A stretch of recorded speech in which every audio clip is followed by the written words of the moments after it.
Olá, meus colegas, amigos investidores e seguidores da plataforma educacional CR2. Aqui quem vos fala é o professor Carlos Renzi.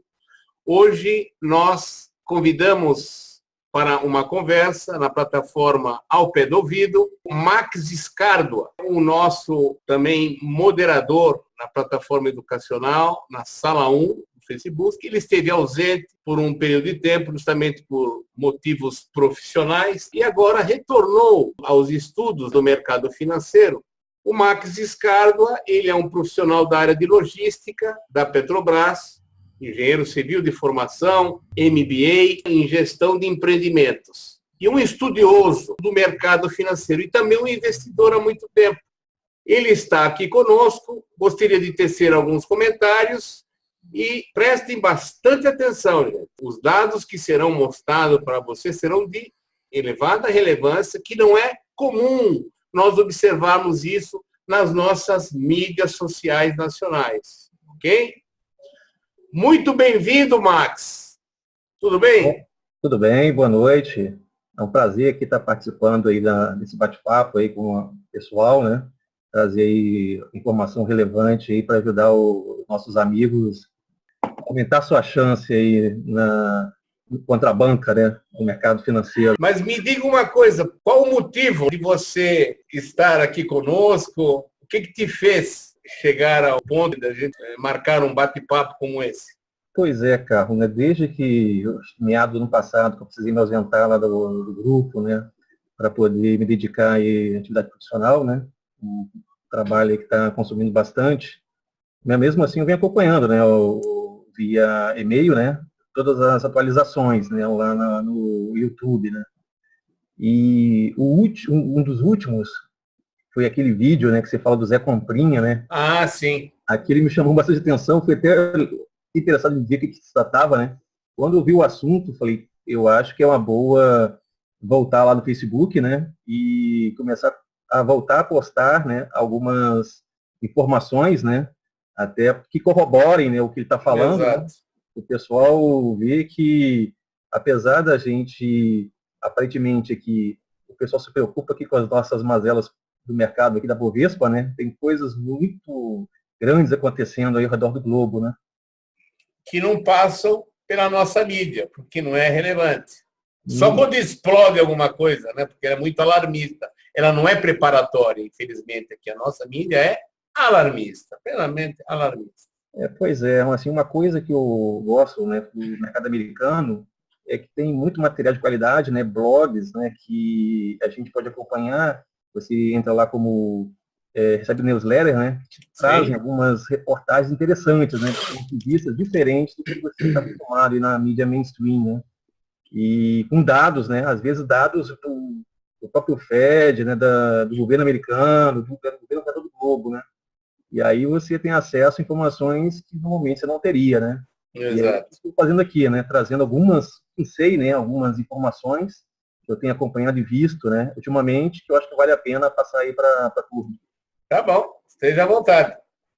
Isso aí. Então, assim, desde 2008, né, com a queda dos juros americanos, para trazer liquidez para o mercado, né? A gente acabou vendo que o governo americano acabou incentivando, pelos juros baixos, né? Que pessoas que normalmente não estariam no mercado aí consumindo, né, tivessem acesso a créditos muito baratos, com juros próximos de zero, né, certos consumos tornam-se muito interessantes. E o mercado americano tem colocado algumas questões de bolha, né. Uma delas é essa que eu estou trazendo aqui, né, do mercado automotivo americano, principalmente subprime, né. De novo, subprime entrando aí no radar aí da mídia, né? A gente vê aqui, né, nesse gráfico aqui, eu estou trazendo aqui, né, o gráfico do Fitch, né, subprime, que mostra, né, a evolução do crédito automotivo nos Estados Unidos. A gente vê que a gente está num nível bem superior a de 2008, né?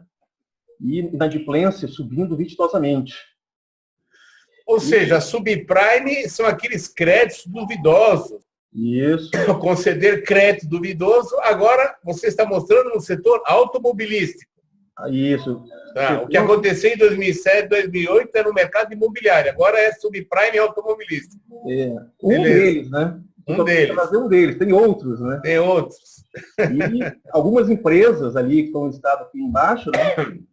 Que é a Summit, por exemplo, Financial, a Spring Tree, a Pelican Auto Finance, a Perella, né? Sim, são empresas que já nesse momento estão apresentando problemas e, inclusive, já começam a afetar a cadeia a montante, né?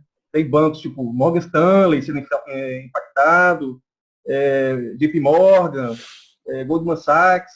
Então, assim, à medida que isso vai evoluindo, né, você vai acionando carteiras de instituições maiores. Então, é que começa, né, um alerta nos Estados Unidos. Entendi. Tá? Uma outra que, de novo, vai estar aí no radar dos americanos é a bolha imobiliária, versão 2. O que acontece, né? Aqui, esse indicador, né, o Case-Shiller, né, indicador residencial, né, a gente tem aqui 2007, 2008, que foi a primeira bolha imobiliária. Então, com a queda da bolha, tivemos aí uma desalavancagem, só que, novamente, com o crédito barato, juros baixos, né, a gente teve um reincentivo no caso do mercado, a novamente entrar na compra de residências. É o índice que, no caso, ele está medindo, é o índice, né, que ele está vendo a variação dos valores dos imóveis, né, lá nos Estados Unidos. Então, você está vendo aqui que você teve uma forte valorização, né, até 2002, a bolha rompe e aí diversos o preço cai, né? Deprecia dos imóveis. No caso, foram retomados por aliança fiduciária, então você reduz os preços, Isso. Aí você tem o fundo, aí novamente tendo crédito disponível, você retoma esse crescimento aqui da bolha. Entendi. E nesse momento aqui, ele está 6,3% acima de antes de estourar a bolha em 2007. Entendi. Aí você pode dizer o seguinte, não, isso aqui pode ser uma média e está concentrado em algum ponto do país. Uhum. E esse índice é setorizado por diversas cidades. Aqui do lado direito, eu trouxe algumas. Boston, na costa leste, São Francisco na costa oeste, Denver no meio oeste, né? Olha, em Dallas, então, aumentou 50%. Meio oeste, mais para leste. Você vê que é uma coisa generalizada no mercado americano. Uhum. Sem exceção. Onde você olha, está com o mesmo problema. Entendi. Entendeu? E isso tem chamado bastante atenção. Isso sai muito na mídia. No caso aqui, ele não faz a diferenciação. Ele está tomando preços, né? Então, está mostrando o efeito, né? Sobre o mercado. O efeito do preço no mercado. Ah, tá. On price, certo. Obviamente que você sabe como teve o relacionamento quantitativo, e muito dinheiro aí entrou no mercado. E só lembrando que os nossos amigos bancos foram os caras que mais receberam o dinheiro nesse processo, muito dessa valorização provavelmente por conta de compras, por conta dos nossos amigos banqueiros de vamos chamar assim, casa na Bacia das Almas, né, vamos chamar assim. E o processo vai se realimentando, você vai crescendo, as pessoas vão vendo crédito barato, sim, tomam um empréstimo para participar do processo. Uhum. Entendeu? E nesse momento a gente tem uma equipe de bolha generalizada no país inteiro. Um outro que, saindo um pouco dos Estados Unidos, mas que volta e meia é citado aí na mídia e que é notícia de preocupação, é a chamada bolha imobiliária chinesa, né? Por conta dos chineses terem que provocar, vamos chamar assim, quase que permanentemente o crescimento do país para poder não sofrerem de questões de pressão popular, né, contra o regime. Então, muitos investimentos feitos pelas províncias, né, foram, digamos assim, orientados para aumento de PIB. não necessariamente para geração de riqueza. Então, o que acontece? A gente tem muitas histórias, né, de edifícios inteiros desocupados, escritórios, shoppings, cidades inteiras. Passou um programa na televisão uns meses atrás que mostram detalhadamente isso daí. Cidades bonitas, inteiramente vazias. Exatamente. Os imóveis disponíveis à venda. Exatamente. E essa é uma das preocupações, né? Porque... Sem efeito social nenhum, apenas marketing do governo para aumento de PIB. Pois é, só lembrando daquela formulinha C mais I mais G, né? Sim. O G crescendo, o PIB cresce, né? Sim. Entendeu? E hoje a preocupação ali do governo, né? Como é que eles vão lidar com isso, né? Esse aqui é o Deutsche Bank Warning, avisa que é um crash financeiro inevitável se a bolha de crédito chinesa estourar, né? Estourar, entendi. Assim, fora também os problemas de capacidade, né? De várias estatais que foram incentivadas, mesmo sendo ineficientes, né? Poluentes. Aí tem, sim, a China é um problema sério de gastos, né? Uma parte, eles foram muito bem, né? Nessa parte do investimento ali produtivo, né? Tanto que a produtividade cresceram bastante, isso ajudou eles muito, principalmente ali a crescer com o câmbio desvalorizado, sem gerar muita inflação, né? Só que uma hora cobra o preço, né?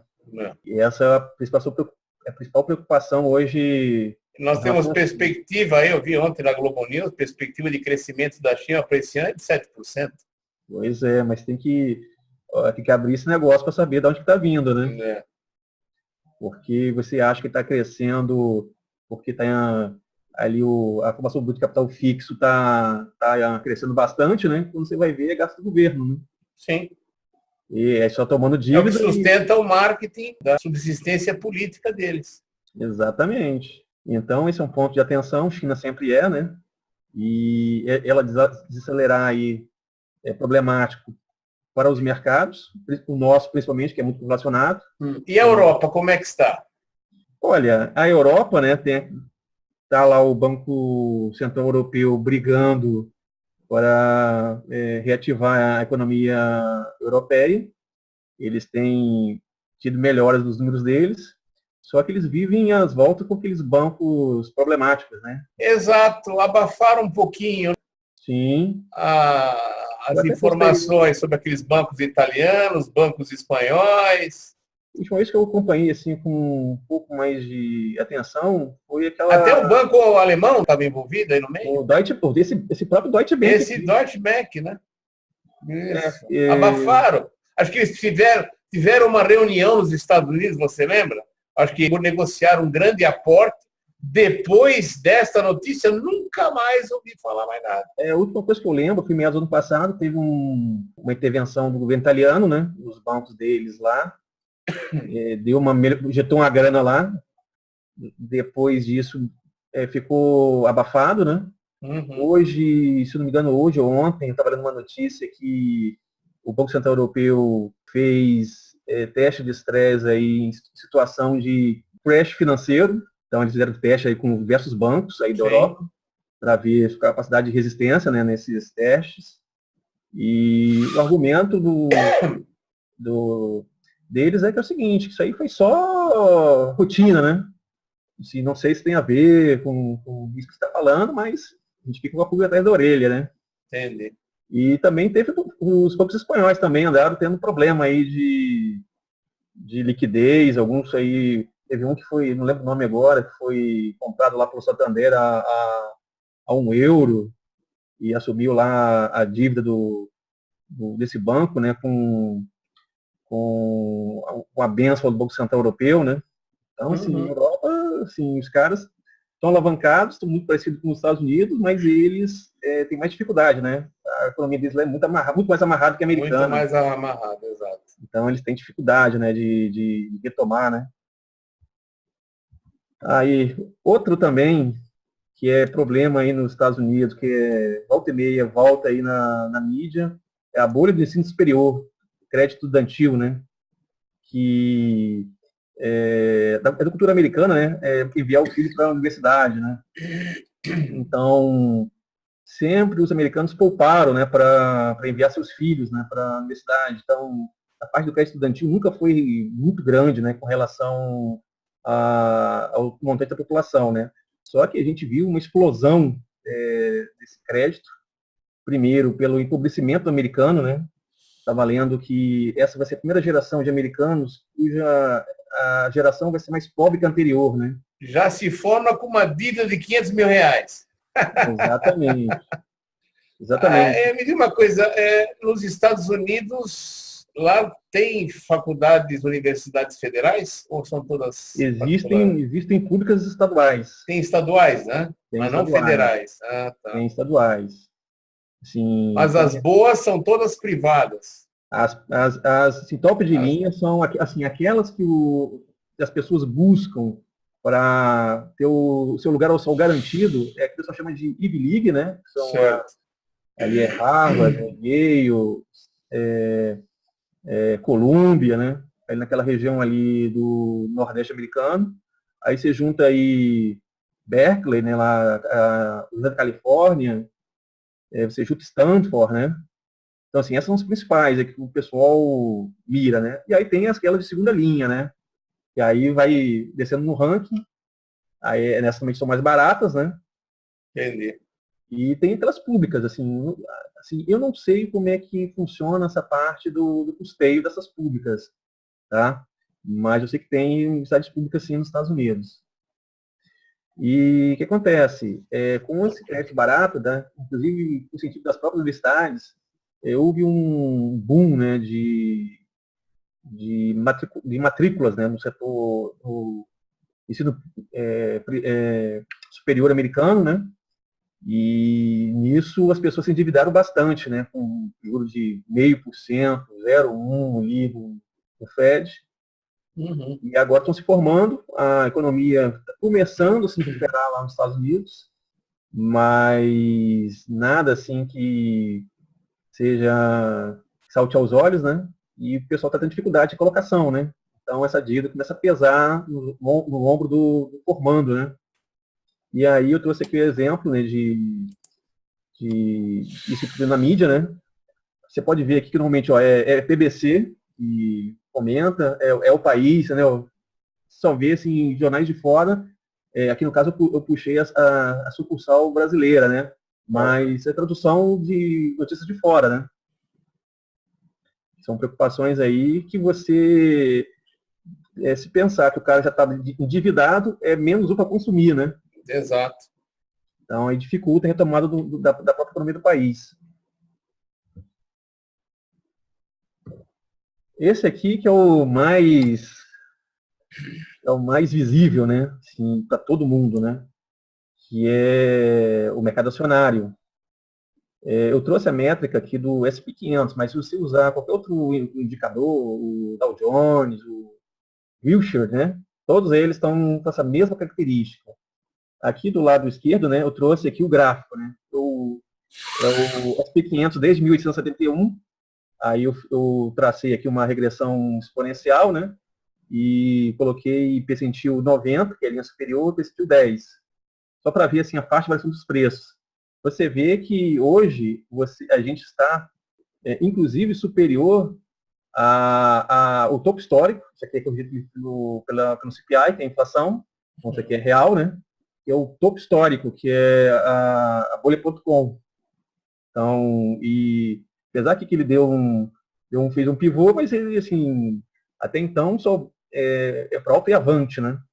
E se a gente lembrar que os mercados são cíclicos e o retorno à média é mandatório, você pode ver aqui no setor, né? E fica um tempo no limite superior, depois no limite inferior, depois volta para o superior, é esperado uma correção de volta para a linha vermelha, que é a média, né? Sim. E aqui do nosso lado direito, duas medidas que os americanos gostam muito de usar de um caso aí são fundamentalistas. Que é a capitalização de mercado sobre o PIB, tá? Então aqui tem faixas, aqui tem estudos estatísticos, né? Que ele verifica que as faixas em que ele está valorizado muito ou pouco ou sobrevalorizado. Você vê aqui que a faixa atual ele está em 139% do PIB americano, que mostra que ele está muito, assim, de forma significativamente supervalorizado. Então, assim, está muito indicado. E o outro indicador, muito usado, é o famoso preço sobre lucro, né, do índice. Aqui, no caso, o Shiller, ele usa aqui o período de 10 períodos, no caso aí, para compor, né, esse indicador. E hoje ele está em 31,4.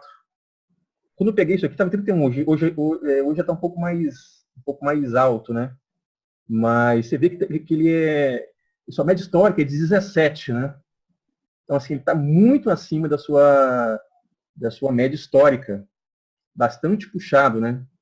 Uhum. Aquele topo do índice que deu aqui nessa curva verde foi no ano 2000, né? Foi quando houve a bolha.com, né? A bolha.com foi o ápice, né, do mercado americano, né? Que, não sei se você recorda, na época, desde os anos 95, mais ou menos, eu sou assinante da Exame, né?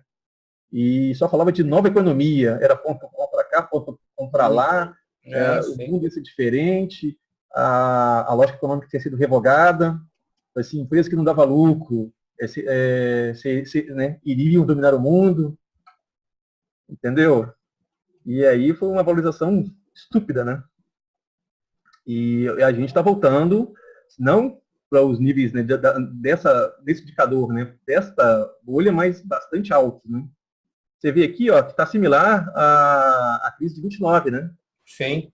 O índice preço sobre lucro. Entendi. O último slide aqui para fechar nosso bate-papo, né? Que é o seguinte, né? O que o mercado tem falado hoje e qual a principal preocupação? A preocupação hoje são duas coisas. O aperto dos juros americanos. A gente vê que a inflação lá, o core lá do PCI, né, que o Fed acompanha, está mostrando já um aquecimento. E isso obriga o Fed a aumentar os seus juros, né?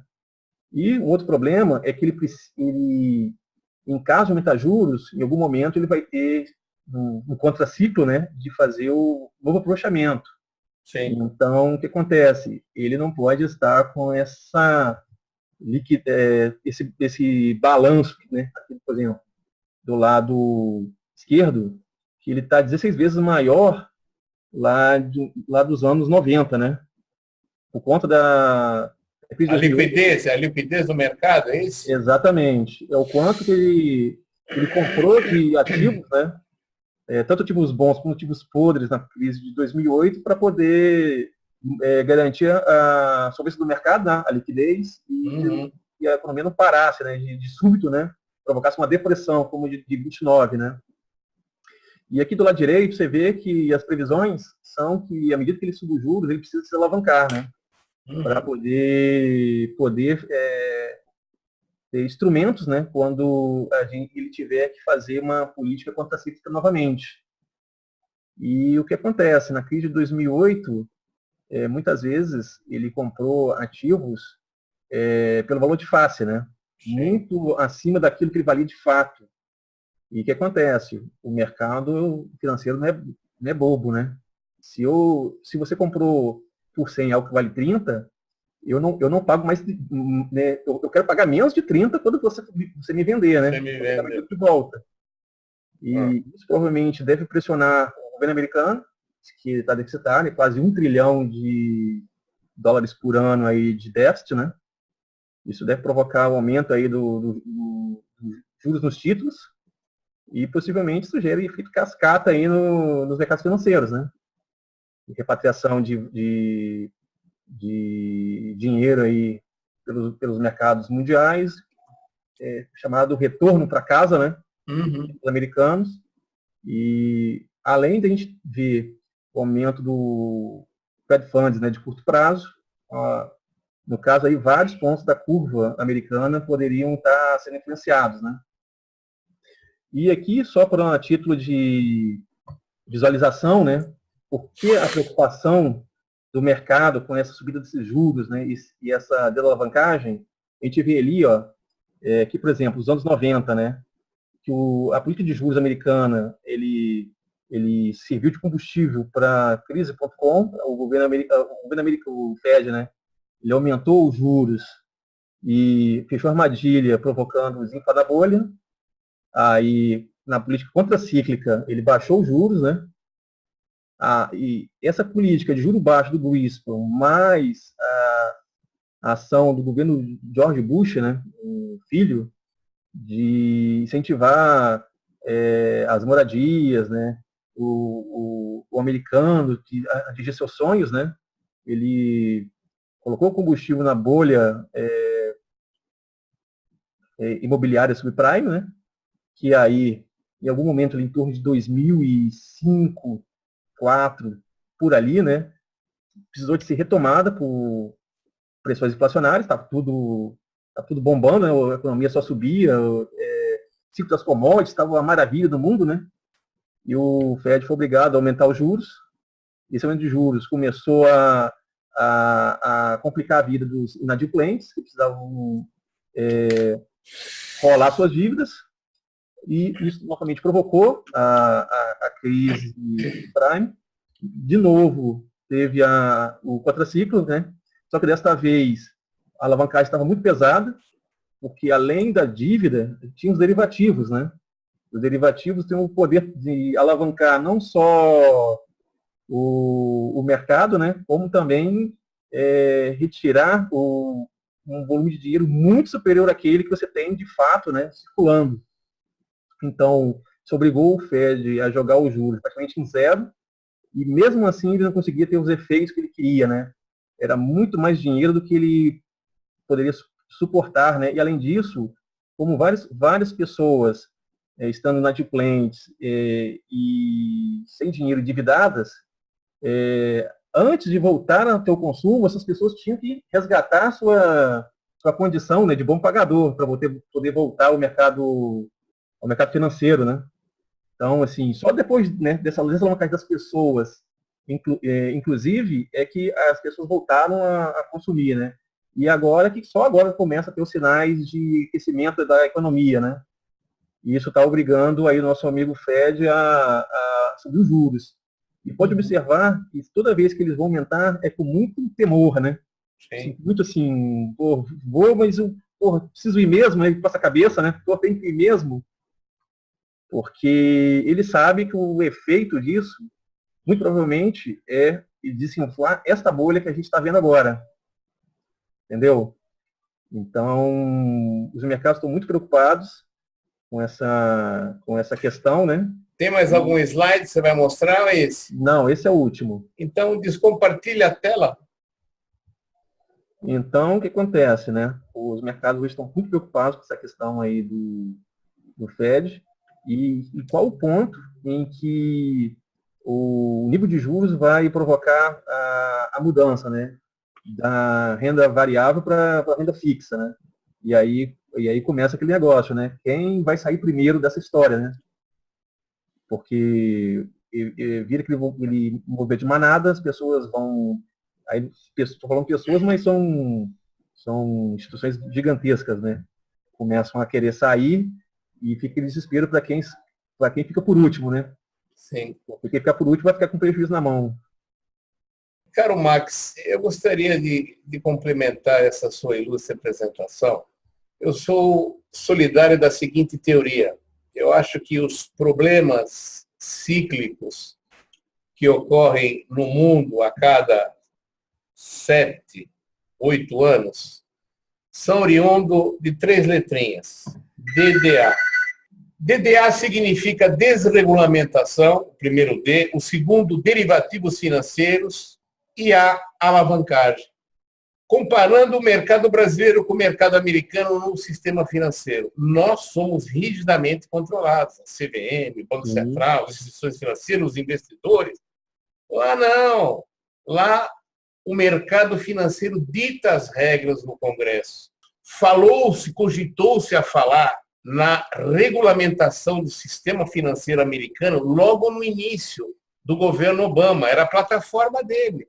Fizeram a cabeça dele ao contrário. Inclusive, logo depois, quando ele veio com essa onda, pressionaram ele de tal maneira que no segundo escalão ali da sua equipe, colocaram todos os gestores de bancos ali em cargos estratégicos do governo Obama.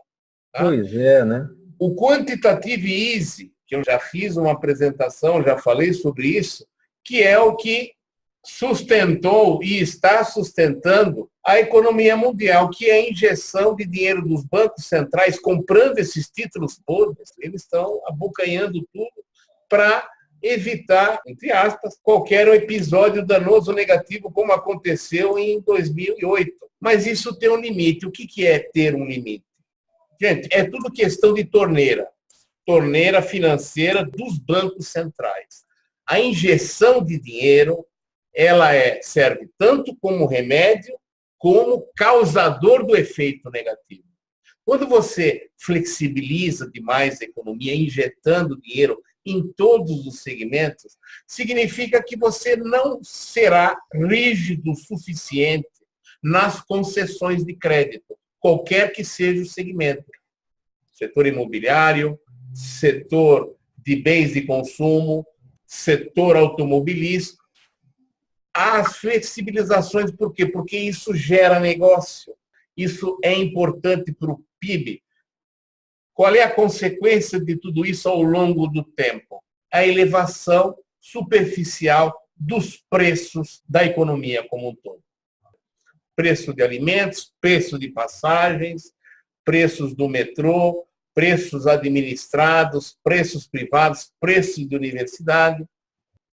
Então, gente, o motivo pela qual eu fiz o convite ao Max é justamente para alertar nossos amigos, seguidores, que vêm nos acompanhando há uns 2 anos, e pela experiência que nós temos ali no mercado. Gente, eu estou nisso aqui há 25 anos. Às vezes atuando diretamente, às vezes atuando de uma forma passiva. E agora, como eu estou com esse objetivo de orientar vocês no mundo financeiro, objetivando a vossa independência financeira, nós estamos mais atentos às notícias, converso com muitos gestores, gerentes de banco, centralizando o mercado, e pessoas como o Max também, que seguem esse nosso mesmo raciocínio. Muito atenção com todos esses bombardeamentos de e-mails que você recebe, dizendo que a Bolsa de Valores vai chegar a 115, 120. É um momento em que você tem que estar alerta.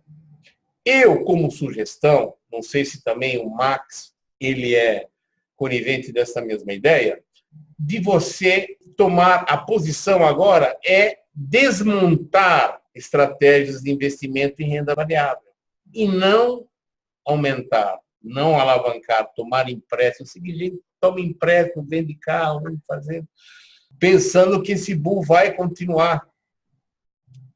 Estamos vivendo num excesso de liquidez. E eu sou estudioso de crises de creche, gente. Eu acompanho desde 1636, quando houve a primeira crise das tulipas. Eu sou ferrenho estudioso da creche de 29, a ponto com o que nós tivemos em 98 também, daquele long term, né? Aquele fundo americano.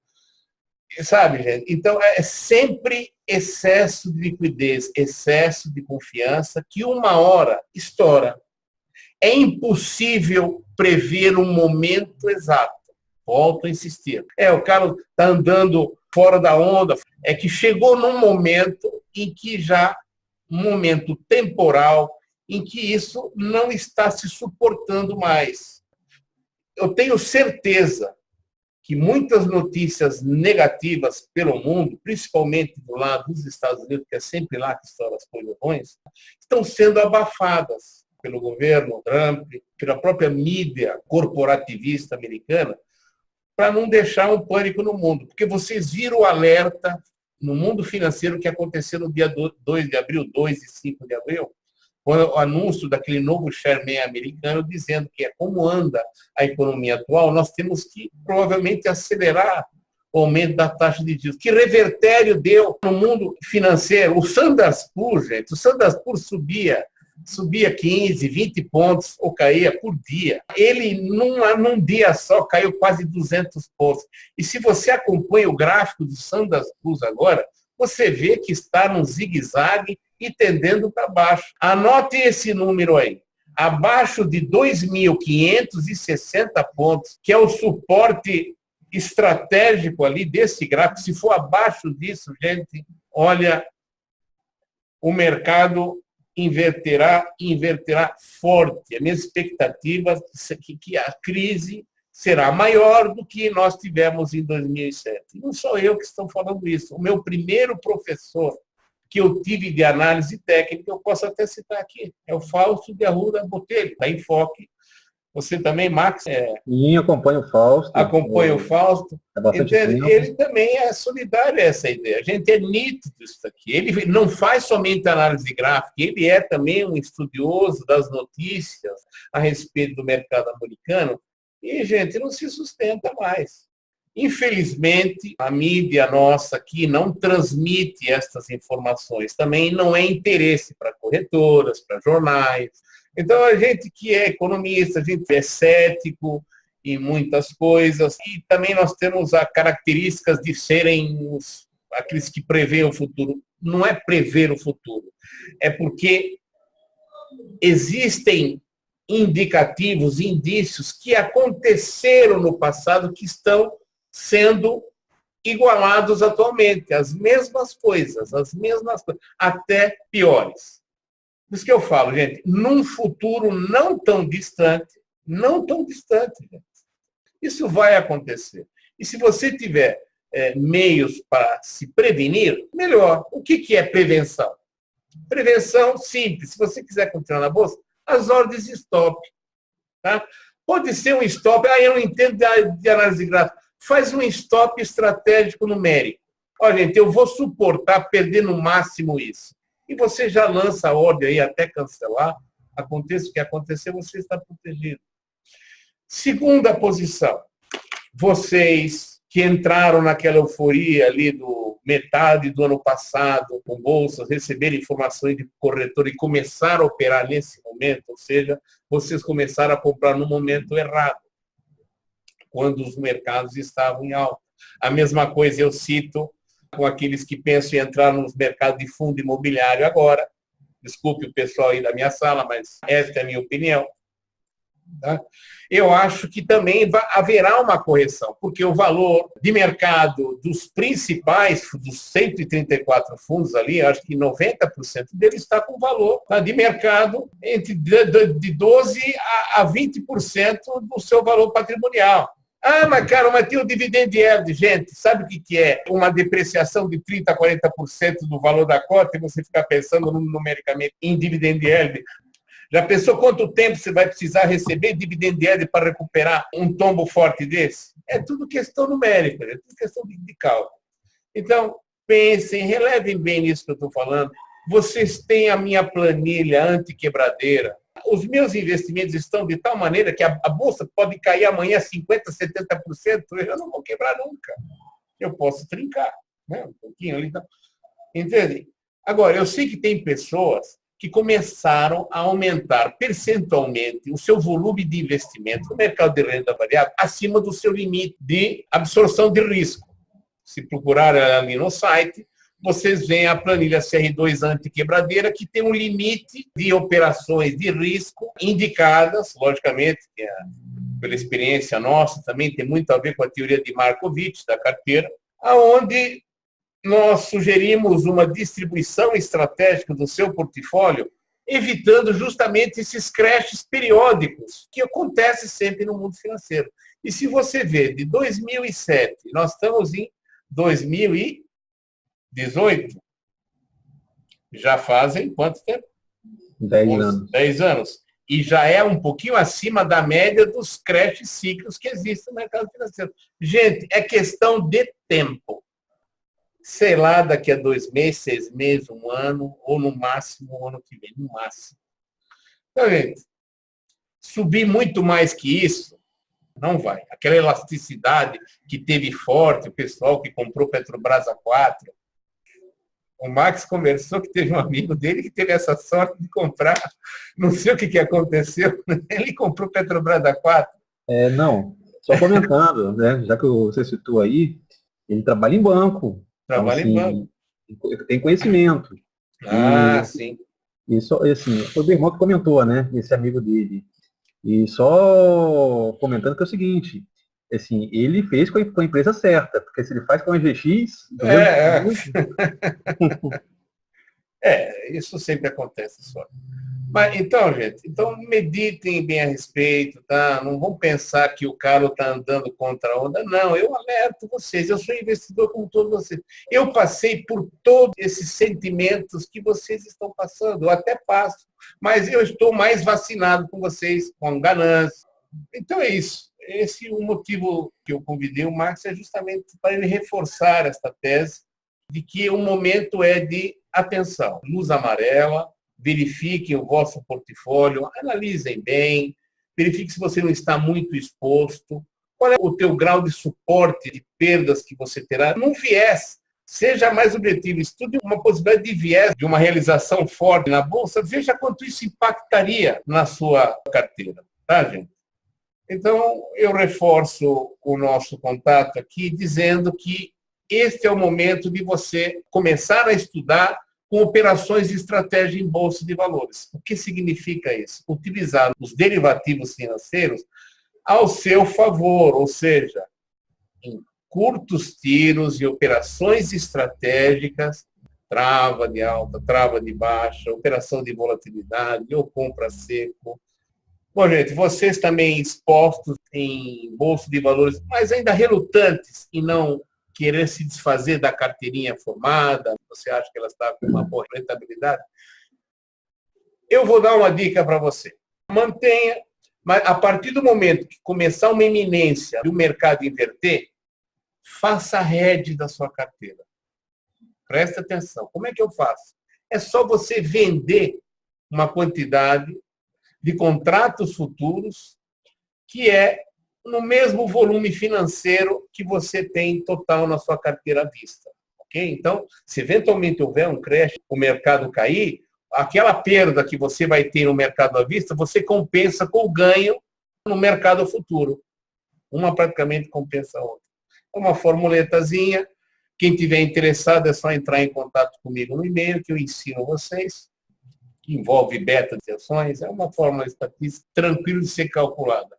Eu nem utilizava o beta. O que eu faço? Eu pegava a posição normal e jogava o coeficiente de engenharia de segurança. Comprar uns 15%, 20% ao vai de contrato, eu trabalho assim. Ok? Max, algum comentário a acrescentar? não, sim, com relação a essa questão da exposição, eu acho que é prudente, né, estar muito ligado nessa exposição. E outra coisa, de repente, você pode pensar também nos famosos hedges naturais, por exemplo, de bolsa. No caso aqui no brasileiro é o câmbio, né? Aí você pode pensar tanto em ouro quanto em dólar, né? Sim, esse aí é o nosso pessoal que está me seguindo. Já sabemos que nós já aumentamos a nossa exposição, nossos ativos de segurança desde novembro e dezembro, que nós demos os gatilhos de compra, lá com o dólar lá atrás, a 3,02, 3,06, já estava... Exatamente. Já aumentamos bem a nossa exposição. E o ouro também, né? O ouro deu uma valorizada bem grande nesses últimos tempos. Também recomendamos diversas vezes. Acho que no último trimestre de 2017 fizemos isso. E estamos colhendo os frutos agora. Ok? Max, muito obrigado pela sua participação. Ilustrou bastante nossa percepção de risco iminente num futuro próximo, que sirva de alerta para os nossos amigos, seguidores. Então é isso, gente. Muito obrigado pela paciência de estar nos acompanhando até este momento. Sucesso, boa sorte e até o próximo evento.